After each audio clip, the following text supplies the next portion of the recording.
Yo, Wagwan people. Okay, so it has been 20 years since the Xbox, the original Xbox launched, the Microsoft Xbox, and yeah, I want to talk a little bit about that because it just so happens that I happen to have some memories about the Xbox. So yeah, I just wanted to talk a little bit, ramble a little bit about some of my favorite Xbox memories. And what I remember is I didn't get it on launch or anywhere near launch. I think I got it like a year or two after it launched. And I remember going to my local Blockbusters, so if that tells you anything, my local Blockbusters to get it. And I remember I didn't plan on getting it either. I just kind of was in the shop and I saw it there. And I was like, you know what, I'm going to get this. I just kind of had that kind of feeling, yeah, I want to get this. Because I wasn't really feeling the Xbox, if I remember correctly. I feel like there was a period where it launched and I wasn't really feeling like I even wanted it. But I was in the shop and I was like, nah, I'm going to get this. So anyway, I bought it. And I don't remember which games I bought with it. But I remember some of the games that, stood out to me that over the years that I had it. There was a Midnight Club. There was Project Gotham Racing 2 and the Toki Myth of Demons. Those are the games that stood out to me the most for various reasons. I remember they had, like, if you go online, because the big thing about Xbox is that, you can play online, right? I mean, it wasn't the first console where you can play online. It was perhaps the first console to do it well. So there was that that used the Ethernet port. And I remember they had that ad campaign, actually, where they were talking about, oh, it's like plugging an Ethernet port into your brain. I can remember that.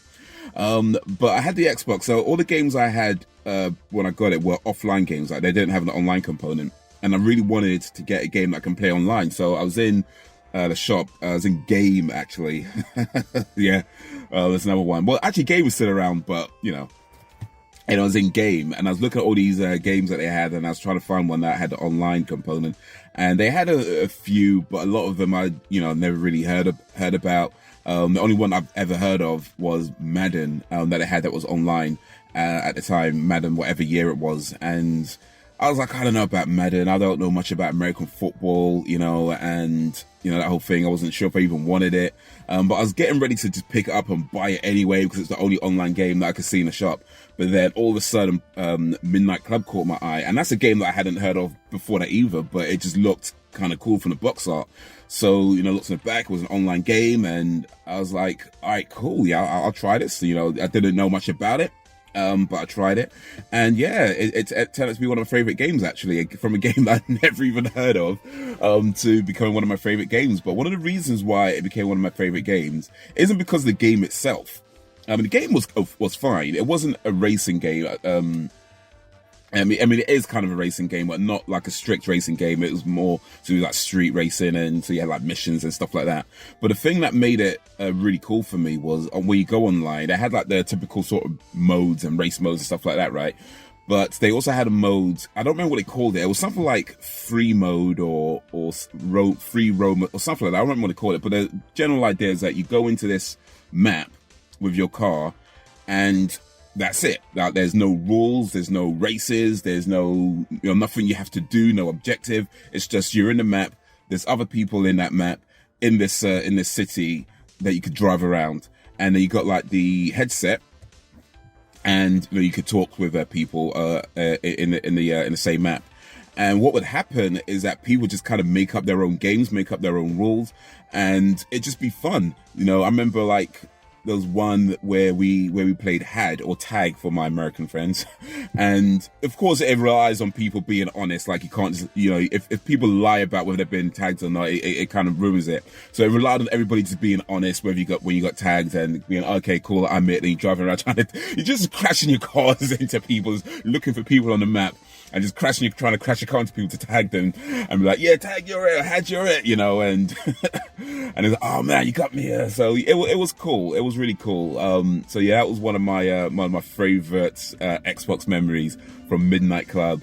And then Project Gotham Racing, which is more of a traditional racing game. Well, not quite. I guess it was kind of a mix between like your sort of simulation racing games and your arcade racing games. So maybe not quite traditional, but that was more like, you race you have races that you have to play to win, and that was a really cool game. I really got into that as well for a while. I never played PGR. Well, I did eventually, but I didn't like PGR. But PGR 2, that did it for me, and it was a cool game. I liked like the drifting where you get the kudos. That was really cool, and playing online as well was really cool. But the thing, a couple of things that made that game cool for me actually. One was that there was like a garage that you had, and inside the garage there was an arcade cabinet. And when you go to the arcade cabinet, you can play, there was a game, so there was a game within a game, and the game was Geometry Wars. And that was a really cool, fun game. In fact, that game became so popular that it became its own game outside. And there's like Geometry Wars 3, Geometry Wars like, Revolution 3D. There's a whole bunch of Geometry Wars games now, but it became its own thing outside of that. But it's such a cool thing to have where you're inside this game, you're playing a game, and then there's a game inside the game, and the game inside the game was pretty cool as well. So that was awesome. And there was but the other reason why I like this game as well is because the Xbox, you can store music on it, like your own MP3 files. So I had a whole bunch of my music stored on it, right? And what PGR2 would do is that when you get into a car, you've got the radio, right? And you had like this option where you can select the songs that the radio plays. So they had a whole bunch of songs that the game has anyway, and then you could have your own songs to it. And what would be really cool is that when you're playing, when you're in a car and the radio's on, the DJ might say something like, "Oh, we got this like cool track from this amazing artist," and then it would play one of your own songs. And I just thought that was the coolest thing ever to me. Like it was such, it sounds like a simple thing, and I guess it pretty much is. But for me at the time, it was just the coolest thing ever. The way it mixed your own music with their music, and the way the DJ would just like kind of say things and then play one of your songs, and it would be like, wow, that's just so cool. And another thing about the music in that game as well, there was a bunch of cool songs in it really, but there was one song in particular that stood out to me. It's called Angels and Demons by an artist called Toby Lightman. And that was the first time I ever heard of Toby Lightman. In fact, I think Toby Lightman was relatively new at the time actually, but she's an artist that I ended up following outside of Project Gotham Racing, and just like following her music and buying her albums, and still to this day I listen to her music. She's just an incredible artist. So if it wasn't for Project Gotham Racing 2, I may not know about Toby Lightman and all the amazing songs that she's produced then and since. But if you don't know about Toby Lightman, get to know about Toby Lightman. And then the other game that stood out for me is rather a Toki Myth of Demons, for some good reasons and some bad reasons. I don't remember why I bought it, to be honest with you, like, because I think it was one of these games I hadn't even heard of before I bought it either. But I guess it just kind of looked cool, and so I ended up buying it. And I was playing this game, and it was a really cool game, just really fun, action-packed, really challenging as well. And one of these games, there was like 10 levels. I think there's 10 levels, there might have been more, but as far as I'm aware, there was 10 levels. And each level kind of gets harder and harder as it goes along, which is really cool. But, you keep persevering, and you eventually kind of get through each level as it is. And it's kind of that challenge that you have. And then once you get over it, you feel that reward. And I got to the 10th level, and I got to the final boss of the 10th level, at least what I believe is the final boss of the 10th level, and I'll explain why in a moment. But it got so hard at that point that it went from like the type of hards that you feel like, okay, if I keep going, I could overcome this, to the type of hard where you're like, oh my, you know what I mean? Where you're just constantly swearing at the screen. I never actually threw a controller because those things were expensive, but you feel like you just wanted to break something. It got to that kind of hard. And when I got to the final boss, it was like, I remember like dying loads of times, and then I finally beat the guy. And what happened is that the boss then like revives himself, and you got to fight him again. But this time he's harder than he was before. He's got full health, and you still got that tiny little health from the beating you took. So now it's like you finally beat this guy after all this time. And now you got to beat him again with like even less health than you had before. And it was like, oh, for fuck, you know what I mean? It was like one of those moments. But then I kept playing, and I don't know how long it took, how many swear words came out my mouth, but I finally beat the boss for the second time. So I beat him. Then I beat him for the second time. And then he revives himself again. And at that point, I was like, I give up. I just can't.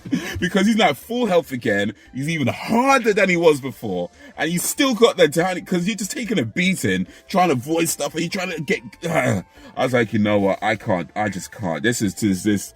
Yeah, that's one of the games, one of the many games that I did not ever complete. But it was a cool game up until that point. I don't think I'd be trying it anytime soon, but I know they did make a part 2 to it, and I was like, nah. I heard they made a part 2 to that game. I was like, I don't think so. I need to put my mental health first on this one, because that was nah. But yeah, there was definitely some good memories with the Xbox, playing online, and some of the games. I can't remember a lot of the games that I had at the time, to be honest with you. Like I'm sure I must have played loads, but yeah, at this point I don't remember very many of them.